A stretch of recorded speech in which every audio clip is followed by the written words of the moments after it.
다섯째 인을 떼실 때에 내가 보니 하나님의 말씀과 그들이 가진 증거로 말미암아 죽임을 당한 영혼들이 제단 아래에 있어 큰 소리로 불러 이르되, 대주제여, 거룩하고 참되신 대주제여, 땅에 거하는 자들을 심판하여 우리 피를 갚아주지 아니하시기를 어느 때까지 하시려 하나이까. 대주제여. 각각 그들에게 흰 두루마기를 주시며 이르시되, 아직 잠시 동안 쉬되 그들의 동무 종들과 형제들도 자기처럼 죽임을 당하여 그 수가 차기까지 하라 하시더라. 내가 보니 여섯째 인을 떼실 때에 큰 지진이 나며 해가 검은 털로 짠 상복같이 검어지고 달은 온통 피같이 되며 하늘의 별들이 무화과 나무가 대풍에 흔들려 설익은 열매가 떨어지는 것 같이 땅에 떨어지며 하늘은 두루마리가 말리는 것 같이 떠나가고 각 산과 섬이 제자리에서 옮겨지매 땅의 임금들과 왕족들과 장군들과 부자들과 강한 자들과 모든 종과 자유인이 굴과 산들의 바위 틈에 숨어 산들과 바위에게 말하되, 우리 위에 떨어져 보좌에 앉으신 이의 얼굴에서와 그의 어린 양의 진노에서 우리를 가리라.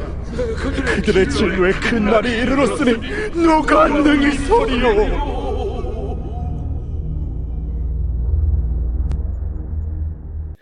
안녕하십니까. 11월 16일 토요일 말씀 묵상 시작하겠습니다. 요한계시록 6장 9절에서부터 17절까지 말씀 함께 읽으셨습니다. 우리는 어제 본문에서 어린 양이 그 두루마리의 네 인을 떼심으로써 이 땅의 역사를 이끌어가는 네 힘, 그러니까 영적 세력에 대해서 살펴볼 수 있었습니다. 물론 흰말을 어떻게 해석하느냐에 따라서 조금 다르긴 합니다만은 하나님의 말씀, 흰말, 그리고 권력, 붉은 말, 그리고 돈, 검은 말, 그리고 사망, 청황색 말이 얽혀서 이 땅의 역사가 이루어져 가는 것을 볼 수 있죠. 물론 이제 흰 말을 로마 제국의 정복 전쟁 이런 것으로 해석하면 또 나름대로 다른 입장으로 해석될 수 있지만 여하튼 이 땅의 역사란 이 네 세력의 각축장입니다. 네 말들의 각축장이라고 볼 수 있고요. 어떻게 이 역사가 흘러갈지가 정확하게 나타나지가 않죠. 그런데 이 역사가 흘러가는 그 배후에 하늘의 역사가 있다는 것이 바로 이 요한계시록의 입장입니다. 1막에서요. 2장과 3장에서 7교회가 나오지 않았습니까? 그 7교회의 모습은 어떠했습니까? 뭔가 좀 부족하고 뭔가 좀 안타까운 모습들이 많죠.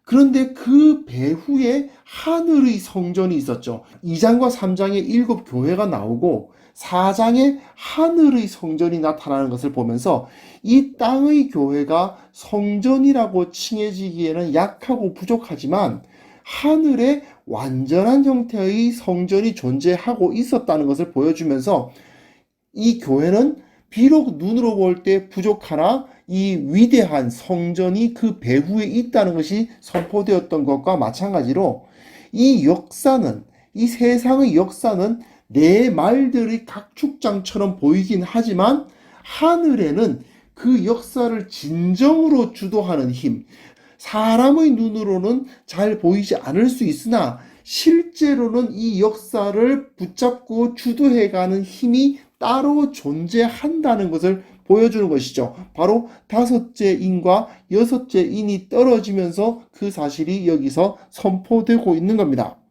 9절부터 11절까지 내용 보시면요. 다섯째 인을 어린 양께서 떼시는 것을 볼 수가 있는데요.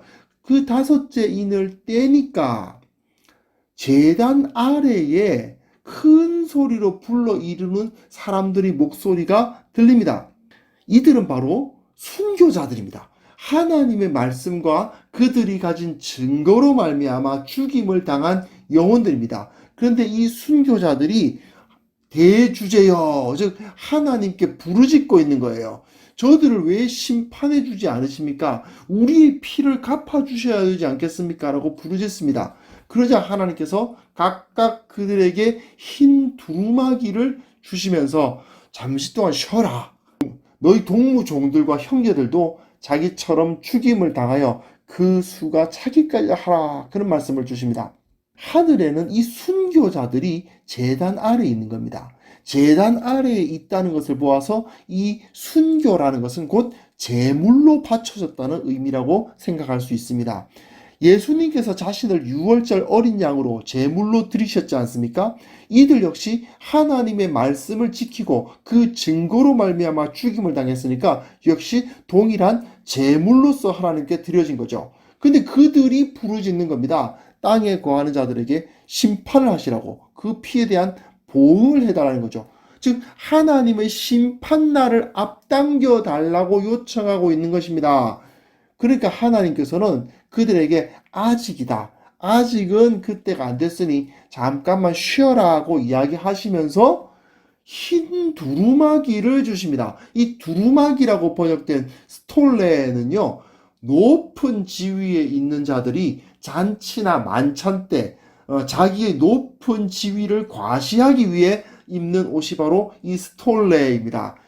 실은 예수님께서 시장에서 긴 옷을 입고 다니는 자들이라고 막 비판하신 부분이 있잖아요. 그 긴 옷이 바로 스톨레입니다. 또 이제 예수님께서 부활하신 빈 무덤을 지키고 있던 청년 역시 흰 옷을 입고 있었는데 역시 스톨레를 입고 있었죠. 이는 저들이 하나님 나라의 만찬에 참여하는 영광을 얻었다는 것을 보여줍니다. 즉 그들은 하나님의 나라에서 특별한 지위를 얻은 거예요. 하나님께서 그 순교자들이 부르짖음을 들으시고 잠깐만 기다리라고 말하면서 그들에게 흰 이스톨레를 주신단 말이죠.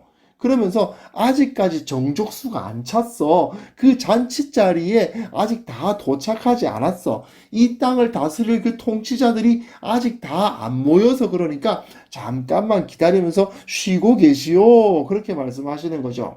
요 인간 역사가 내 말들이 얽혀서 그 방향이 어디인지 알 수 없는 것 같지만요, 실제로는 하나님의 심판을 향해서 이 인간 역사는 달려가고 있다. 그 한 방향으로 흐르고 있다는 사실을 보여주는 것입니다. 그리고 그 역사를 주도하는 사람은 물론 그 역사의 주관자는 하나님이시죠. 하지만 그 하나님 곁에서 하나님과 함께 역사를 주도해 나가는 사람들은 누구냐? 이 말들이 아니라는 거예요. 바로 순교자들이다.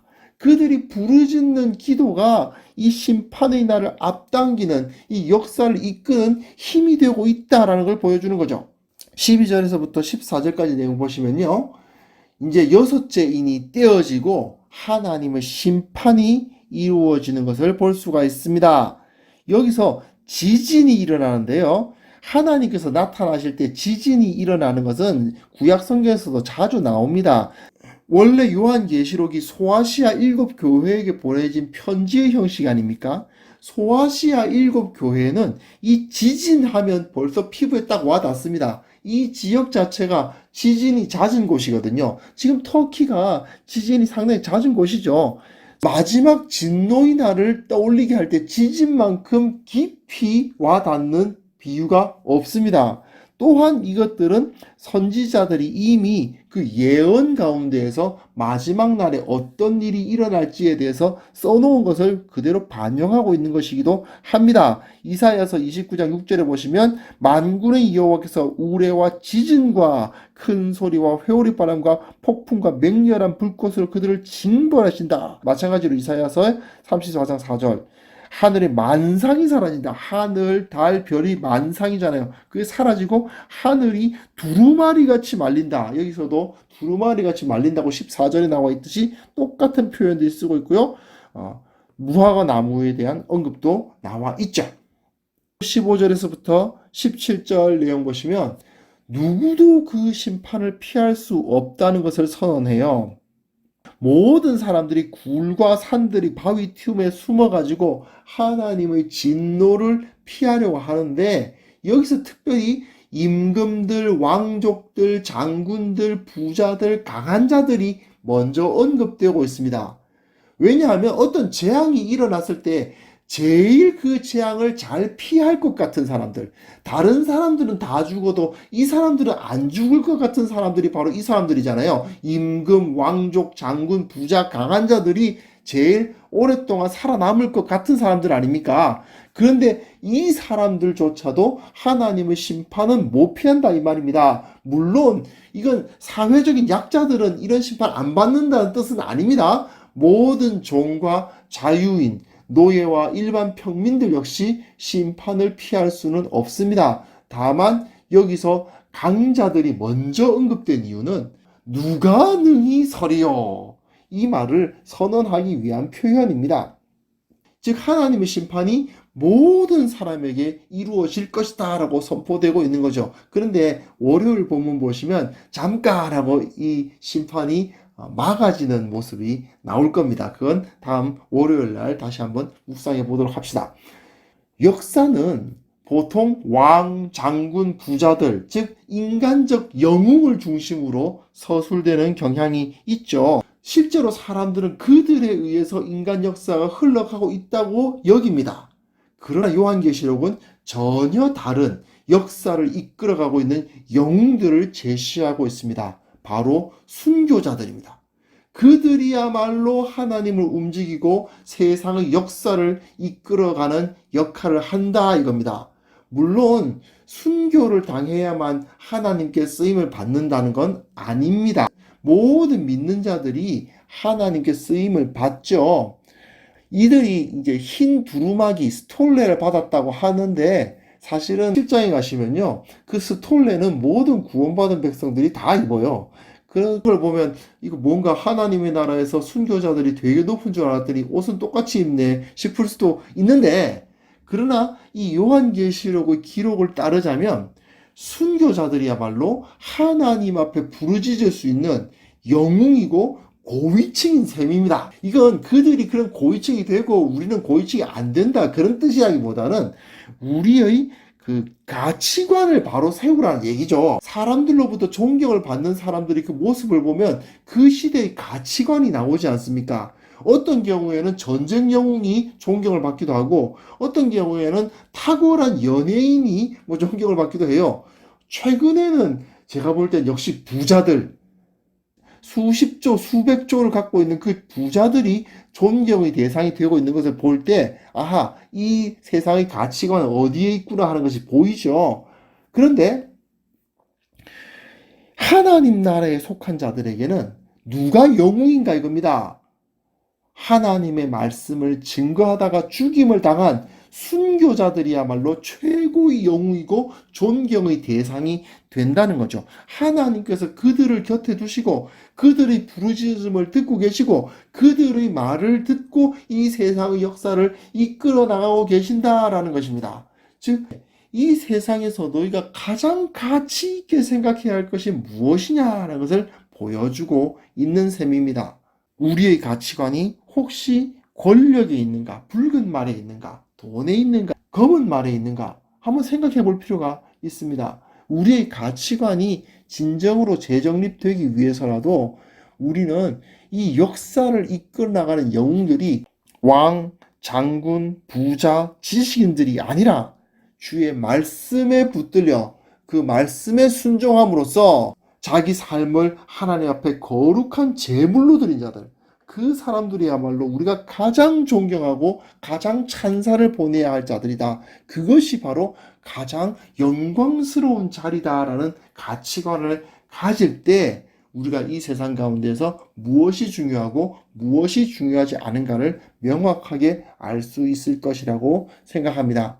하나님 아버지, 우리가 주님 앞에 거룩한 산 제물로 드려지기를 원하나이다. 우리를 붙들어 주시고 하나님의 복을 우리에게 물 붓듯이 부으사 우리가 하나님의 시각으로 세상을 바라보게 하시고 이 역사가 누구에 의해서 주도되고 있는지를 바로 알고 이 인간 역사 가운데 가장 중요한 것이 무엇인지를 깨닫는 자들 되게 하여 주옵소서. 우리가 주님을 섬겨 나갈 때 주님께서 우리를 이끌어 가시고 주님께서 보호하시고 주님께서 함께 하신다는 것을 체험하며 살아가는 우리 모두가 되게 하여 주옵소서. 예수님의 이름으로 기도합니다. 아멘.